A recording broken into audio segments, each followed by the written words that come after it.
చిల్లరగొడ్డు చిట్టమ్మ లాంటి సినిమాలు పర్సంటేజ్ చేస్తే అద్భుతంగా వచ్చినాయి. ఆ తర్వాత నెమ్మదిగా రెంటార్ పర్సంటేజ్ అన్నారు. రెంటార్ పర్సంటేజ్లో రెంట్ అంటే రెంట్ కరెక్ట్గా ఇవ్వడం లేదు. రెంట్ ఇస్తానంటే ఇవ్వండి, నాకు 70,000 ఇస్తానన్నారు. మీ సినిమా ఆడినా ఆడకపోయినా 70,000 ఇస్తారా మాకు? ఇవ్వండి. ఎందుకు ఇవ్వరు? పర్సంటేజ్ అని ఎందుకు అడుగుతున్నావు? మా దగ్గర ఆ రోజు 70 మంది డిస్ట్రిబ్యూటర్లు, 350 థియేటర్లు ఉండేది. ఆ థియేటర్లు అన్నీ పోయినాయి. ఎందుకు పోయినాయి? సినిమాలు లేక ఒకటి, సినిమాలు సరిగ్గా దొరకక ఒకటి, రెండోది సి క్లాస్ సెంటర్లను సరిగ్గా సినిమాలు రాకపోవడం, ఆడకపోవడం. కరోనా తర్వాత అనేకమైనటువంటి పరిణామాలు వచ్చినాయి. అసలు సినిమాలు సి క్లాస్ సెంటర్లు చాలా మూతపడ్డాయి. ఇప్పుడు ఏమిటంటే మా థియేటర్ను ఏ ఫంక్షన్ హాల్కి ఇచ్చుకున్నది జరుగుతుంది. వచ్చేదే ఒక సినిమా నెలకు. ఆ ఒక్క సినిమా కూడా రెంటార్ పర్సంటేజ్ అని నా రెంట్ ఇవ్వరు, నా పర్సంటేజ్ సరిగ్గా రాదు. అందుకే మేము అనేది ఏంటంటే, మీరు ఎట్లయితే సినిమాలు తీసి నష్టపోతున్నారో మేము థియేటర్లు కట్టుకుంటూ కూడా మేము నష్టపోతున్నాం. ప్రతి వారం డబ్బులు ఇవ్వాలి, ఎదురు చూడాలి, సినిమాకి రావాలి. ఆ సినిమా రాదు, మా డబ్బులు రావు. ఆ పర్సంటేజ్లో మేము ఎట్లా బతకాలి? మీరు ఇచ్చే రెంట్లో జీతాలు ఎట్లా మెయింటైన్ చేయాలి? కరెంటు బిల్ ఎట్లా మెయింటైన్ చేయాలి? అయినా మేము ఫ్యాషన్కో, ఇష్టానికో, కష్టానికో ఆ రోజు నుంచి 7 వరకు 18-19 సంవత్సరాల నుంచి థియేటర్లు మెయింటైన్ చేస్తున్నాం. ఎందుకు? సినిమా మీద ఒక ఫ్యాషన్ అని. మీరే సినిమాలో లేరు, మేము సినిమాలోనే ఉన్నాం. మేము తీసాం, మేము చేతులు కడుక్కున్నాం. మా చేతులు కూడా మట్టంటింది ప్రొడ్యూసర్గా. కానీ గ్రేడింగ్ అంటున్నారు.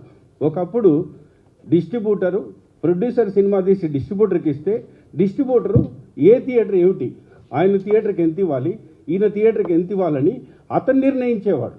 దాన్ని గ్రేడింగ్ అంటే ట్రేడ్ మార్కెట్లో అంటారు గ్రేడింగ్ అని, కూరగాయల మార్కెట్లో అంటారు. దయచేసి మిత్రులారా అది అనకండి. సినిమా థియేటర్ని బట్టి, నా థియేటర్ ఉంది, నా థియేటర్లో 4 లక్షలు కలెక్షన్ వస్తుంది, నాకు దగ్గర పర్సంటేజ్ ఇవ్వండి. వీరి థియేటర్ కోదాడ ఉంది, వారి దగ్గర పర్సంటేజ్ ఇవ్వండి. సుదర్శన్ ఉంది, దాని తగ్గట్టు ఇవ్వండి. అనేకమైన థియేటర్ ఎగ్జిబిటర్లు ఉన్నారు. ఆ థియేటర్లకు డిస్ట్రిబ్యూటర్ మాట్లాడుకుంటాడు, అది మాట్లాడుకోనివ్వండి. అంతేగాని పర్సంటేజ్ ఇవ్వకుండా రేపిస్తాం. మా 2008 నుంచి నడుస్తుందండి. ఇవాళ కొత్తగా మేము అడగడం లేదు. అడిగి విసుగొచ్చి ఉన్నాం. ఇవాళ ఎందుకు అడుగుతున్నాం అంటే, ప్రతి ప్రొడ్యూసరు నా సినిమానే టార్గెట్ చేస్తారా అంటాడు. తప్పండి. ఒక డేట్ పెట్టాం, 36 డేట్లు మార్చాం. ఎందుకోసం?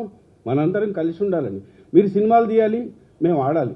మన ఇద్దరి మధ్య ఉన్న బంధం అటువంటిది. మరి మా సింగిల్ థియేటర్ల షేర్లు వస్తలేవా? యావత్ భారతదేశంలో పర్సంటేజ్ ఉంది, ఆంధ్ర తెలంగాణలోనే లేదు. ఆంధ్ర వాళ్ళు కన్సిడర్ చేసి ఇస్తున్నారు, తెలంగాణలో ఇస్తలేరు. ఎందుకని? మల్టీప్లెక్స్కి ఇస్తున్నారు. మల్టీప్లెక్స్ థియేటర్ కానీ ఇది థియేటర్ కదా.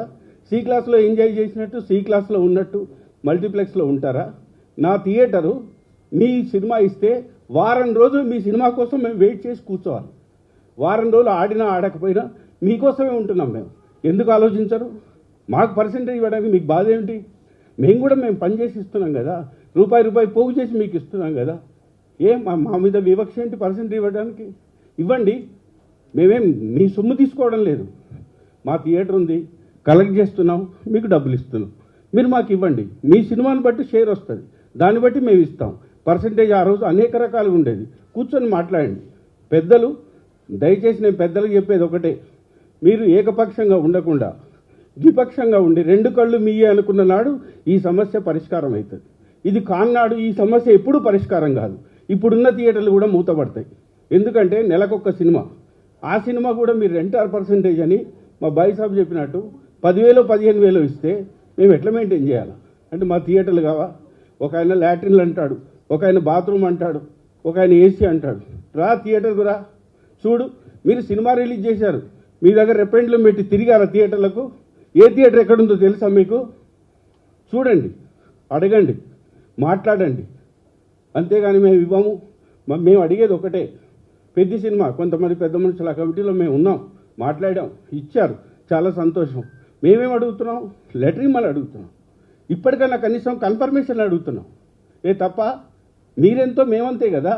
వీఆర్ ఆల్ ఫ్యామిలీ అనుకున్నప్పుడు మరి ఈ ఫ్యామిలీలో ఎందుకు మీకు ఈ చిన్న చూపు? మేము ఫ్యామిలీ మెంబర్స్ కాదా?